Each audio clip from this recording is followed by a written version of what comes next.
Հանուն Հանրապետության կուսակցության առաջնորդ Արման Բաբաջանյանը Facebook իր էջում անդրադարձել է Սամվել Կարապետյանի օտարերկրացի փաստաբան Ռոբերտ Ամստերդամի այն հայտարարությունը,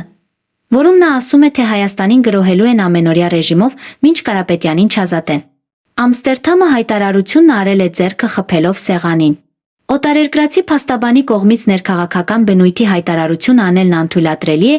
հակասում է նրա կարգավիճակին։ Նա գտնվում է Հայաստանում իրավական, ոչ թե քաղաքական գործառույթ իրականացնելու նպատակով։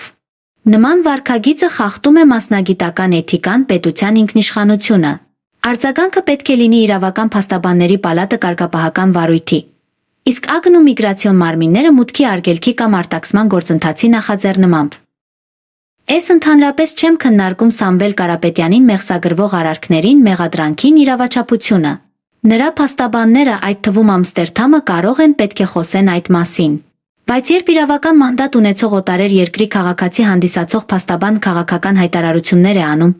դա դառնում է ոչ թե պաշտպանություն, այլ միջամտություն երկրի ներքին գործերին։ 2007-ին, երբ անազատության մեջ էի, ֆրանսիահայ իմ փաստաբաններին հստակ արգելել եմ որեքաղաքական բնույթի հայտարարություն անել։ Իրավականը չպետք է խառնվի քաղաքականին, գրել է նա։